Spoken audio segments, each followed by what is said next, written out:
दोस्तों, मैं हूं नवीन पाटीदार और आप देख रहे हैं वॉइस ऑफ एमपी। प्रदेश के मुखिया शिवराज सिंह चौहान कभी मंच पर किसान नेता बनते हुए दिखते हैं तो कभी बहनों के भाई मामा।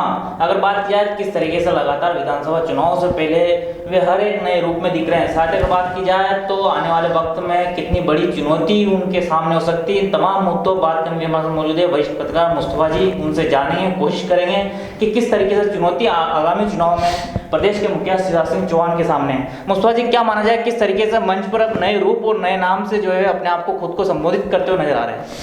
देखिए नवीन, ये बिल्कुल सही कहा आपने। इस पूरे मुद्दे पे विस्तार से हम लोग बात करेंगे और जो तमाम दर्शक इस समय हमारी इस खबर से जुड़े हैं उनसे अनुरोध है कि यदि आपने वॉइस ऑफ एमपी की यूट्यूब चैनल को सब्सक्राइब नहीं किया है तो प्लीज़ प्लीज़ प्लीज़ उसे ज़रूर सब्सक्राइब करें। साथ ही आप गूगल प्ले स्टोर से वॉइस ऑफ एमपी के न्यूज़ ऐप को भी ज़रूर डाउनलोड करें ताकि आपको हर खबर की ब्रेकिंग सबसे पहले मिल सके। देखिए नवीन, मध्य प्रदेश के अंदर विधानसभा चुनाव की रणभेरी बज चुकी है और यहाँ के दो प्रमुख दल कांग्रेस और बीजेपी ने बिसात बिछानी शुरू कर दी। और अब मैं आपके उस मूल सवाल पे आता हूँ कि शिवराज सिंह चौहान जो मध्य प्रदेश के मुख्यमंत्री है वो हर बार एक नए अवतार में नज़र आते हैं। ये बिल्कुल सही है। और यदि इस बार की हम बात करें तो पिछले 6 महीने से अब वो एक भैया के अवतार में उन्होंने लाडली लक्ष्मी योजना जो है लॉन्च करी और ये कहा कि मध्य प्रदेश की तमाम जो महिलाएं हैं उनको 1000 रुपये महीने वो खाते में डालेंगे। अभी पिछले 3-4 महीनों में जितनी भी सभाएं उनकी हुई लाडली लक्ष्मी योजना लॉन्च करने के बाद, तो वो तमाम सभाओं में 80% जो जितनी देर वो इस भाषण देते हैं उसमें 80% वक्त वो लाडली लक्ष्मी योजना और महिलाओं पे बोलते हैं। तो इससे एक साफ तौर पे उनकी स्ट्रेटेजी पता चलती है कि सीएम शिवराज सिंह चौहान ये तय कर चुके हैं कि अगला विधानसभा चुनाव जो उनको फेस करना है उसमें वो प्रदेश की आधी आबादी को साधना चाहते हैं, यानी महिलाओं को। और वो ये मान रहे हैं कि यदि इस आधी आबादी के वोट को अपने खीसे में डाल लिया तो सरकार में, सत्ता में उनकी वापसी को कोई नहीं रोक सकता। इसलिए आप ये देखिए, आपने खुद ने भी उनकी सभाएं सुनी है, वे किसी और मुद्दे पे बात ही नहीं करते। वो मैक्सिमम महिलाओं पे बोलते हैं, अपनी लाडली लक्ष्मी योजना पे बोलते हैं। लेकिन अब ये सवाल उठता है कि क्या ये जो उनका मंसूबा है वो कामयाब हो पाएंगे? और एक और ख़ास बात कि वो जो आधी आबादी को जो वो संबोधित कर रहे हैं, तो आप ये देखिएगा उनका हर बात इस बात पे फोकस्ड है कि वो ऐसे सीएम हैं जो प्रदेश की रहने वाली जो महिलाएं हैं उनके भाई है। वो ये भी कह रहे हैं कि उन्हीं के लिए जिएंगे और मौका आया तो उन्हीं के भाई बहनों के लिए ही मरेंगे। तो अब वो जो इनका इस चुनाव में नया अवतार है वो एक भैया के रूप में है। इसके पहले आपने देखा होगा कि कभी वो मामा बने, कभी वो किसान बने, तो समूचे प्रदेश में वो किसान नेता के रूप में रिकॉग्नाइज हुए। वो ट्रैक्टर चलाया जेत में उन्होंने अपने खेतों में, उसके वीडियो फोटो वायरल हुए। तो किस तरह शिवराज सिंह चौहान किसान है और खेतों में काम करते हैं। अब वो ज़माना बीत गया, अब वो भैया के अवतार में। अब आधी आबादी को वो इसलिए फोकस्ड कर रहे हैं कि यदि इस आबादी को उनको फोकस करना है तो उनको इसमें ओबीसी, एसटी, एससी, आदिवासी, अगड़े, पिछड़े, फसल बीमा, फसल नुकसानी, ये कोई मुद्दा इसमें आड़े नहीं आता। अगर महिलाएं आधी आबादी मध्य प्रदेश के आधे वोटरों को उन्होंने अपने इस जो उनकी स्ट्रेटेजी है इसमें वो कामयाब हुए तो ये सारे फैक्टरों की उनको ज़रूरत नहीं पड़ेगी। तो इसलिए उन्होंने इस चुनाव में ये स्ट्रेटजी प्लान की है और अब वो भैया के अवतार में समूची मध्य प्रदेश के महिलाओं के सामने आए हैं। लेकिन वही बात है कि अब वो उनकी स्ट्रेटजी कितनी कामयाब होगी या नहीं होगी, और घिया उतार उनका रास आएगा कि नहीं आएगा, क्या ये लोग वोट में कन्वर्ट हो पाएंगे कि नहीं हो पाएंगे। क्योंकि आपने देखा होगा कि सीएम शिवराज सिंह चौहान सभा के आखिर में सभी जो महिला है उनको हाथ खड़ा करवाते हैं, उनको संकल्प दिलवाते हैं, उनको ये कहते हैं कि अब आप जो है तो हमारे साथ रहेंगे, हमारा साथ देंगे। वो ये भी कहते हैं कि जो ठगनाथ है आप इनके साथ नहीं जाएंगे। तो क्या ये इनका संकल्प चुनाव तक कायम रहेगा? क्या इनकी अपील लोगों में असर छोड़ रही है या छोड़ेगी, या वो वोट में कन्वर्ट होगी कि नहीं, ये अभी आने वाले समय में ज़्यादा क्लियर होगा। नवीन मुझसे साझी अगर बात करें तो संगठन के भी कई मुद्दे हैं। सिंधिया फैक्टर भी महत्वपूर्ण आगामी चुनाव में अपना अगर काम करेगा तो क्या मानते हैं सिंधिया फैक्टर भी जो है कहीं ना कहीं अटैच रखेगा और जो वोटों को अपनी ओर खींचने का और तोड़ने का काम करेगा? देखिए नवीन, पिछले चुनाव तक बात करें तो मध्य प्रदेश में सीएम शिवराज सिंह चौहान अनबीटेबल थे, ओबीसी के सबसे बड़े नेता थे। पूरी बीजेपी लामबंद थी सीएम शिवराज सिंह चौहान के पीछे। मध्य प्रदेश में पार्टी के अंदर भी उनके सामने कोई चुनौती नहीं बची थी और वो वन वे ट्रैफिक चल रहे थे। लेकिन जो पिछला चुनाव हुआ उस चुनाव में वो सत्ता में वापसी नहीं कर पाए और कमलनाथ सरकार में बैठे।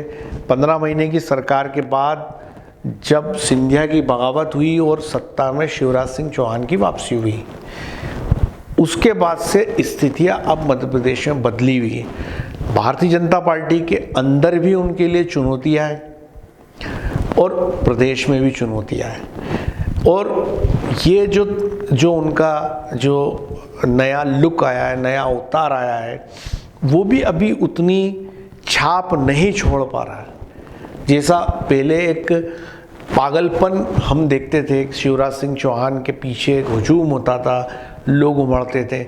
अब ज़्यादातर ये देखा जाता है कि जो सभाएं होती है जो वो एक मैनेजमेंट के तहत होती है, एक व्यवस्था के तहत होती है और उसी के तहत ये सारा सिस्टम होता है। तो जो बात आपने कही सिंधिया फैक्टर, तो मैं उसी पे आ रहा हूँ कि इस चुनाव जो पिछला चुनाव था उसके बाद जब सत्ता में वापसी हुई तो इनके सामने पार्टी के अंदर भी चुनौतियाँ खड़ी हो गई और सबसे इम्पॉर्टेंट फैक्टर इस चुनाव में सिंधिया का है और वो सबसे प्रभावी है ख़ास तौर पे ग्वालियर, चंबल और मालवा में। तो जो तमाम नेता टिकट के आसरे सिंधिया के साथ बीजेपी में आए तो अब वो सब टिकट चाहेंगे। तो यदि उनको तरजीह दी जाती है तो जो वहाँ का बीजेपी का नेता है वो नाराज़ होगा और वो दीपक जोशी की राह पकड़ेगा। और यदि बीजेपी को तरजीह मिलती है, बीजेपी के नेताओं को तरजीह मिलती है और सिंधिया के लोगों को टिकट नहीं मिलता है, तो जाहिर सी बात है कि वो भी खामोश नहीं बैठेंगे। तो बीजेपी के सामने राहत से बड़ी मुश्किल है सिंधिया कि उनको कैसे समायोजित करेंगे, कैसे मध्य प्रदेश के अंदर उनको और उनके समर्थकों को एडजस्ट किया जाएगा। तो एक बड़ा फैक्टर है और उसी में अभी बीजेपी उलझी हुई है। और दीपक जोशी और इसके अलावा जो खबरें हैं, कांग्रेस के बाद लंबी सूची है, लोग मिल रहे हैं संपर्क में, लेकिन कांग्रेस भी अब फूक फूक के कदम रख रही। कांग्रेस इसलिए भर्ती भरना नहीं चाहती है कि पता चला कि इनके असंतुष्ट कांग्रेस में आके कोहराम मचा दे, टिकट नहीं मिलने पे तूफान ला दे। तो कांग्रेस भी उन जगहों पर उन नेताओं को लेगी जहां पर उसके पास वजनदार उम्मीदवार नहीं है। तो एक बड़ा सीएम शिवराज सिंह चौहान के सामने एक बड़ी समस्या ये भी है सिंधिया फैक्टर। तो अब वो कैसे एकोमोडेट करेंगे, कैसे भारतीय जनता पार्टी इनको एकोमोडेट करेगी, ये भी कुछ वक्त के बाद क्लियर होगा। पर अभी ये ज़रूर दिख रहा है कि जो सत्ता में वापसी की राह है वो सीएम शिवराज की बात की जाए या पार्टी की, उतनी आसान नहीं है कि चुनाव हुए और बीजेपी जीत गई और सरकार में आ गई। इस बार बैटलफील्ड होगा और दोनों ही तरफ से ठोक ठाक के शक्ति प्रदर्शन होगा, ताकत झोंकी जाएगी और ज़मीन पर खूब पसीना बहाने के बाद वो किसी की सरकार बनेगी। ऐसा नहीं है कि चुनाव अनाउंस हुए और ये मान लिया गया कि बीजेपी सरकार में आ गई, बिल्कुल नहीं। इस बार आप पूरे मध्य प्रदेश में दो दो हाथ होते देखेंगे, हर जगह टफ फाइट होगी और परिणाम कहीं भी जा सकते हैं, जो हालात इस समय हमें ज़मीन पे दिखाई दे रहे हैं। नवीन मूसा जी, टफ फाइट की आपने बात कही, आपको नहीं लगता है कि प्रदेश की जिस तरह की स्थितियां भारतीय जनता पार्टी की, वहीं अगर बात करें दिल्ली के बड़े नेता, अगर मोदी की बात किया है, अमित शाह की बात किया है, लगातार उनके दौरे भी मध्य प्रदेश में हो रहे हैं, तो वे भी मानते कहीं ना कहीं कि भारतीय जनता पार्टी में कुछ ठीक नहीं चल रहा है, इसलिए लगातार वे दौरे कर रहे हैं। अगर बात करें तो अब एक बार फिर जो है मोदी मध्य प्रदेश आने वाले हैं, तो आप मानते हैं कहीं ना कहीं जो वे असंतुष्ट जो कार्यकर्ताओं को संतुष्ट करने के लिए लगातार दौरे कर रहे हैं? देखिए नवीन, इसमें कोई शक नहीं है कि ये चुनाव जो आम चुनाव के पहले जिन 9 राज्यों में चुनाव है, ये बीजेपी के लिए सेमीफाइनल है और बीजेपी के लिए ये 2024 की पिच तैयार करेंगे और बीजेपी को ये पता है कि इन राज्यों में उसको वापसी करनी पड़ेगी। अब एक और ख़ास बात है कि भारतीय जनता पार्टी देश में जो सबसे प्रभावी बेल्ट है उसका, वो हिंदी पट्टी है। हिंदी पट्टी में भी जो मध्य प्रदेश है, ये संघ परिवार की नर्सरी माना जाता है। इसका मालवा रीजन, जिस समय लोकसभा में जनसंघ के 2 सांसद होते थे, उस समय अटल बिहारी जी के साथ एक सांसद जो होता था वो इस रीजन से होता था, नीमच मंदसौर रीजन से। तो आप इस बात को समझने की कोशिश करें कि बीजेपी सबसे ज़्यादा प्रभावी होती है हिंदी पट्टी में। ये वो इलाका है जहाँ संघ सबसे मजबूत माना जाता है। तो ऐसी स्थिति में चाहे वो मध्य प्रदेश हो, राजस्थान हो, महाराष्ट्र हो, ये जो राज्य है, यहाँ पर इनके लिए ये माना जाता है कि बीजेपी का यहाँ आना आसान है, इनका गढ़ है।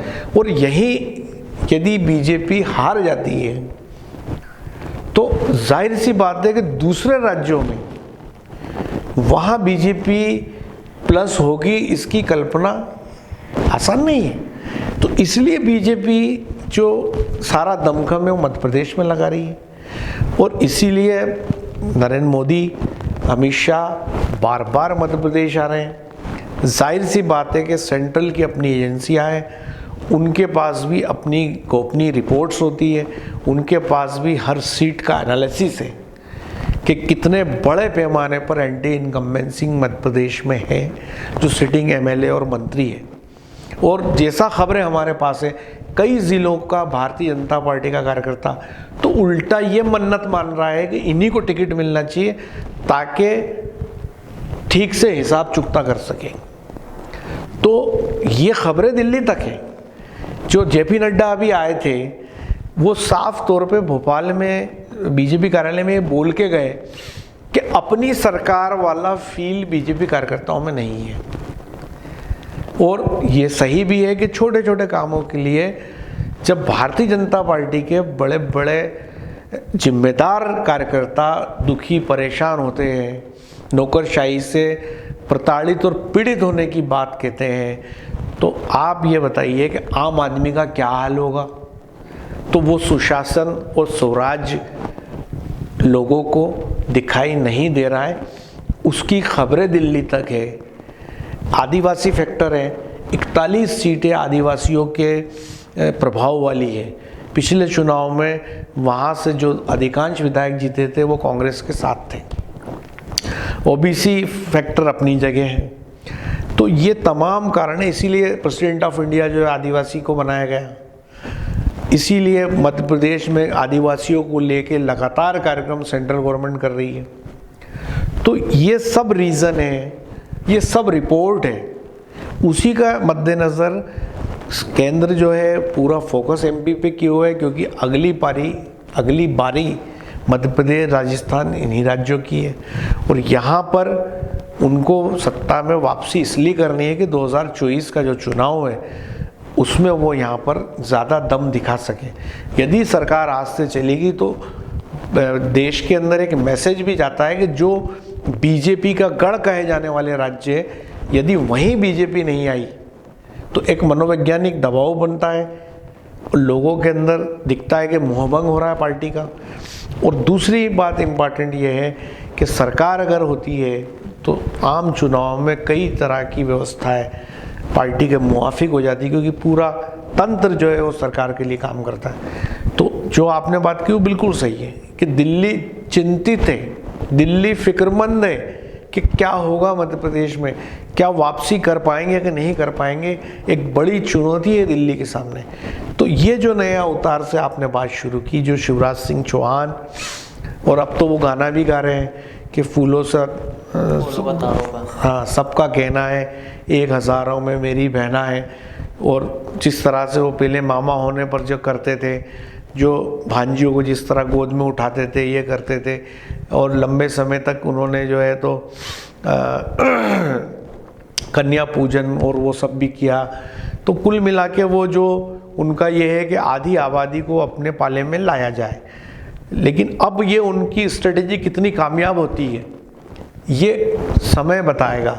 लेकिन इतना तय है जो ग्रास रूट पे हम हालात देख रहे हैं, चाहे वो आम आदमी की हो चाहे किसानों की हो, उसमें जो 2-3 खास बातें जो आप भी देख रहे हैं कि बीजेपी के लिए ये हलवे खाने जैसा चुनाव नहीं है। इसमें 2-2 हाथ ताकत से होंगे, क्योंकि एकदम से नहीं कहा जा सकता कि लोग आएंगे और बीजेपी को वोट दे जाएंगे, क्योंकि ब्यूरोक्रेसी से आम जनता, बीजेपी का कार्यकर्ता भारी दुखी है, भारी नाराज़ है। लोगों के छोटे छोटे काम नहीं होते, बिना करप्शन के किसी डिपार्टमेंट में काम नहीं होता। अधिकांश डिपार्टमेंट में पहले आओ पहले पाओ की तर्ज पे काम हो रहा है। तो ये सब चीज़ें आम जनता देख रही है। और आप देख लीजिए ना, डिजिटल मीडिया में, सोशल मीडिया में लोग कह ही रहे हैं कि आम आदमी का खून चूस कर अफसर और नेता पैसा कमा रहे, ये कर रहे, इस तरह की भाषा लिख रहे हैं। आप देखिए, तो जाहिर सी बात है कि एक ही दिन होता है जब उस वोटर को अपने मन की करने का मौका मिलता है। तो इस चुनाव में बीजेपी को खासा दम लगाना पड़ेगा यदि सरकार में वापसी करनी है तो। नवीन सर, एक सवाल और खड़ा होता है कि जिस तरह की स्थितियां भारतीय जनता पार्टी के मध्य प्रदेश में है, तो एक जहन में एक सवाल ये खड़ा होता है कि क्या टिकट दिल्ली तय करेगी या फिर नागपुर तय करेगा, क्योंकि बार बार संघ का एक महत्वपूर्ण नाम आता है कि संघ कहीं ना कहीं रिपोर्ट कार्ड तैयार कर रहा था। क्या मानते हैं आप, किस तरीके से रिपोर्ट कार्ड और किस तरह की टिकट वितरण होंगे? देखिए नवीन, इस बारे में जो अब तक की जो खबरें हैं, देखिए एक बात साफ है कि बीजेपी को सरकार में वापसी करना है। अब उसका एक ही तरीका है कि जिस व्यक्ति को चुनाव लड़ाया जाए वो जीत के आए। तो टिकट वितरण का एक ही पैमाना होगा, वो होगा जीत। वो व्यक्ति चुनाव लड़ेगा बीजेपी के टिकट पे जो चुनाव जीत पाएगा। ठीक है। अब रही बात केंद्र की, नागपुर की जो बात आप कर रहे हैं, तो बीजेपी और बीजेपी से जुड़े तमाम जो संगठन है, जो संघ है, वो अपना एनालिसिस करते हैं, अपना गुणाभाग करते हैं, और वो ये पता लगाने की कोशिश कर रहे हैं कि कहाँ पर कौन सा फैक्टर जिताऊ हो सकता है, कौन सा मुद्दा जिताऊ हो सकता है, कौन सा उम्मीदवार जिताऊ हो सकता है। अब यदि वो उम्मीदवार जिताऊ है तो वो फिर केंद्र की तरफ से नाम आए या संघ की तरफ से आए या बीजेपी की तरफ से, तो टिकट उसको देगी बीजेपी। इसमें कोई मतलब मुझे नहीं लगता कि इस बार बीजेपी 1% भी रिस्क लेगी कि ये फलाने का खास है या इसका खास है या उसका खास है या इसको इतना पुराना है इतना नया है इसको दे दो। नहीं, जिसके बारे में ये तमाम संगठन, चाहे वो आरएसएस हो, चाहे केंद्र की एजेंसियां हो, केंद्र की अपनी जो सरकारी एजेंसी के अलावा निजी एजेंसियां काम कर रही हैं, उन सब की जो रिपोर्ट होगी उसको कंपाइल करने के बाद जो उम्मीदवार मैदान में जीतने लायक होगा उसको बीजेपी टिकट देगी। इससे कोई लेना देना नहीं है कि संघ ने फलाने आदमी कह दिया तो इसको देना पड़ेगा, ऐसा नहीं होगा जो मुझे लगता है। बीजेपी मैदान में चुनाव, क्योंकि उनको इस बात से फर्क नहीं पड़ता कि विधायक कौन होगा, उनको इस बात से फर्क पड़ता है कि सरकार उनकी होनी चाहिए। विधायक तो कोई भी हो, जब सरकार उनकी होगी तो ही दम आएगा। और विधायक पर्टिकुलर आदमी बन भी गया तो वो सरकार नहीं हो सकती। इसलिए इन तमाम लोगों का जोर जो है वो सरकार में वापसी का है। नवी तो ये थे वरिष्ठ पत्रकार मुस्तफा जी, इनसे हमने बात की किस तरीके से प्रदेश के मुखिया शिवराज सिंह चौहान का नया अवतार देखने को मिला। लेकिन इस अवतार के पीछे कई कठिनाइयां, कई चुनौतियां प्रदेश के मुखिया शिवराज सिंह चौहान के सामने हैं, क्योंकि जिस तरीके से भारतीय जनता पार्टी के अंदर भीतर का जिस तरीके देखने को मिल रहा है, पार्टी के पुराने दिग्गज नेता कांग्रेस में शामिल हो रहे थे। दूसरी तरफ अगर बात किया जाए तो लगातार प्रदेश के मुखिया स्थानीय और छोटे छोटे वोटरों को टच करने की कोशिश कर रहे हैं। यह था अब तक का अपडेट के लिए बनाए हमारे साथ। जय हिंद, जय भारत।